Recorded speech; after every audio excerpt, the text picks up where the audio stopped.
আগেই রসগোল্লার কপিরাইট নিয়ে দ্বন্দ্বে জড়িয়েছিল ওড়িশা এবং পশ্চিমবঙ্গ।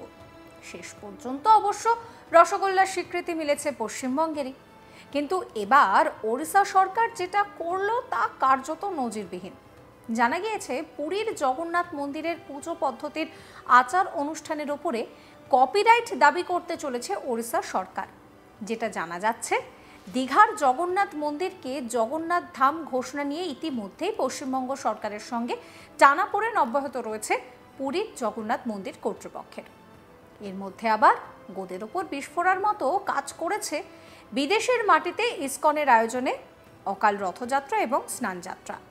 এরপরই পুরীর জগন্নাথ মন্দিরের পুজো ও রীতিনীতির ওপর কপিরাইটের আবেদন জানানো হয়েছে বলে পিটিআইকে দেওয়া এক সাক্ষাৎকারে জানান পুরীর সাম্মানিক রাজা তথা জগন্নাথ মন্দিরের ম্যানেজিং কমিটির চেয়ারম্যান গজপতি মহারাজ দিব্যসিংহ দেব। ইতিমধ্যেই পুরীর জগন্নাথ মন্দিরের পুজো পদ্ধতি ও রীতিনীতির ওপর কপিরাইট নেওয়ার কাজ শুরু হয়ে গিয়েছে বলেও তিনি জানিয়েছেন। তবে এইভাবে দেবদেবী বা আচার অনুষ্ঠানের ওপর কপিরাইট নেওয়ার ঘটনা দেশে আগে হয়নি। যদি এই কপিরাইট পেয়ে যায় ওড়িশা, তাহলে কিন্তু পুজোর পদ্ধতি এবং আচার অনুষ্ঠান পালন নিয়ে ধোঁয়াশা তৈরি হচ্ছে। এটিকে স্বাধীনভাবে ধর্মাচরণের বিরোধী বলেই মনে করছেন অনেকে। রবিবার 13 জুলাই পিটিআইকে দেওয়া এক সাক্ষাৎকারে পুরীর সাম্মানিক রাজা দিব্যসিংহ দেব বলেন যে ইসকন এবং পশ্চিমবঙ্গ সরকারের পদক্ষেপ প্রাচীন ঐতিহ্যের ঘোরতর লঙ্ঘন। তিনি আরও বলেন, বছরের নানা সময় ইসকন রথযাত্রা এবং স্নানযাত্রা উদযাপন করে আসছে। দীঘা মন্দিরকে জগন্নাথ ধাম ঘোষণা করা হচ্ছে।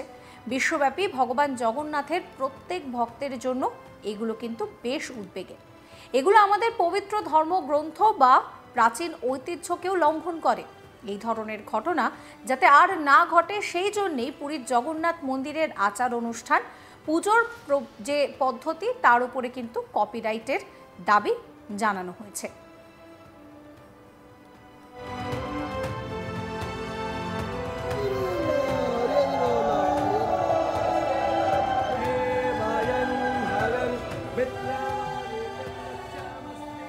তিনি আরও জানিয়েছেন যে গোটা বিষয়টাই আইনি দৃষ্টিভঙ্গি দিয়ে দেখতে হবে। বিশেষজ্ঞদের সঙ্গে আলোচনার সাপেক্ষে যাবতীয় পদক্ষেপ করা হবে। তবে তাঁদের নিষেধাজ্ঞার পর ইসকন কর্তৃপক্ষ পুরীর জগন্নাথ মন্দিরে নির্দিষ্ট করে দেওয়া তারিখেই দেশের মাটিতে স্নানযাত্রা এবং রথযাত্রা আয়োজনের সিদ্ধান্ত নিয়েছে বলে জানিয়েছেন দিব্যসিংহ দেব। কিন্তু বিদেশের মাটিতে নাকি এখনও অকাল রথযাত্রা, স্নানযাত্রার আয়োজন অব্যাহত রেখেছে ইসকন। আর তা নিয়েই মূলত আপত্তি পুরী জগন্নাথ মন্দির কর্তৃপক্ষের। এই নিয়ে মায়াপুরের ইসকন কর্তৃপক্ষের সঙ্গে কথাবার্তা চলছে বলেও জানিয়েছেন পুরীর সাম্মানিক রাজা দিব্যসিংহ দেব। তিনি আরও বলছেন যে আশা করি মায়াপুরে ইসকন কর্তৃপক্ষ যথাযথ ব্যবস্থা নেবে। আর তাহলে প্রভু জগন্নাথ দেবের ঐতিহ্য লঙ্ঘন বন্ধ করতে আমাদের অন্য উপায় দেখতে হবে।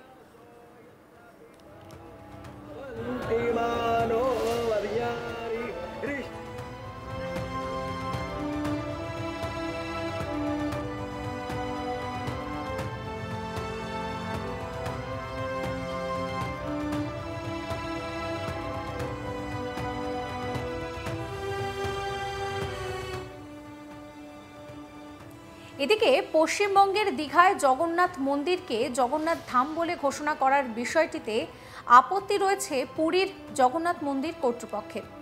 দীঘার জগন্নাথ মন্দিরকে জগন্নাথ ধাম বলে ঘোষণা করে ঐতিহ্য লঙ্ঘন বলে দাবি করেছেন পুরীর রাজা।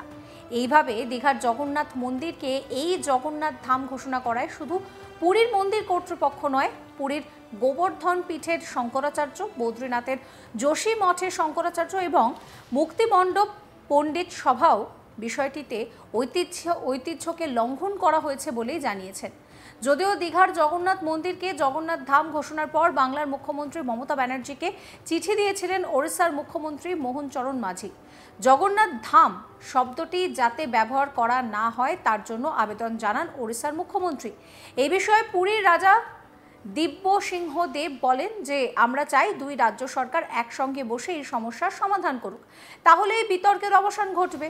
আর তা যদি না হয় তাহলে জগন্নাথ দেবের ঐতিহ্য লঙ্ঘিত হলে আমাদের অন্য উপায় দেখতে হবে।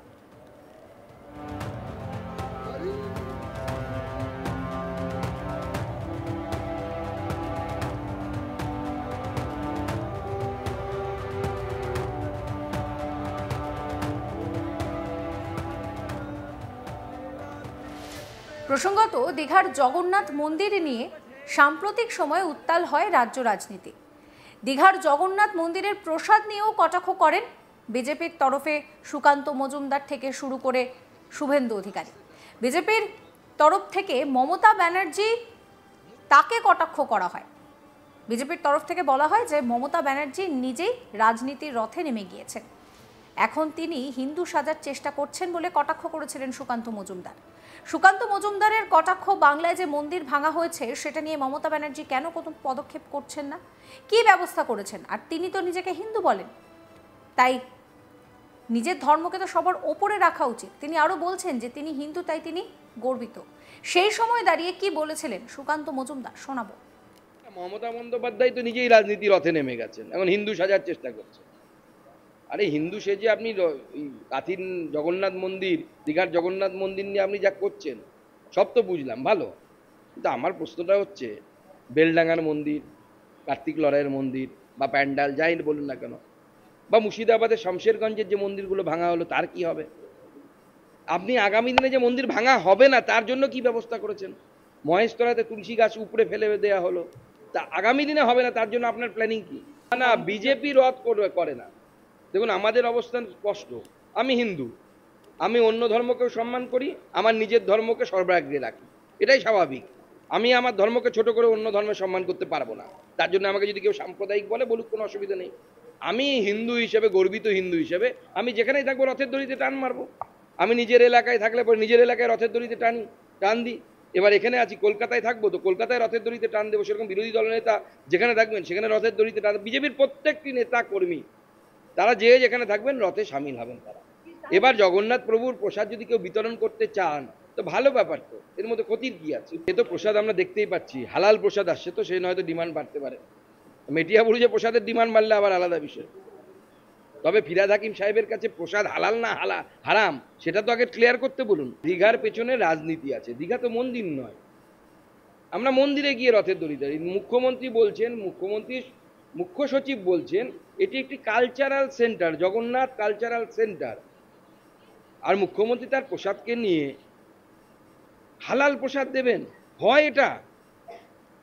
আপনি পারবেন যে ঈদের নামাজে গিয়ে, যে খিলাফত কমিটির নামাজে পড়তে যান মুখ্যমন্ত্রী গিয়ে? সমস্ত খবরের আপডেটের জন্য আপনাদের নজর থাকুক আজ তাক বাংলায়। চ্যানেলটিকে সাবস্ক্রাইব করবেন, নোটিফিকেশন পেতে বেল আইকনে ক্লিক করবেন, ফলো করতে ভুলবেন না আজ তাক বাংলার হোয়াটসঅ্যাপ চ্যানেলও।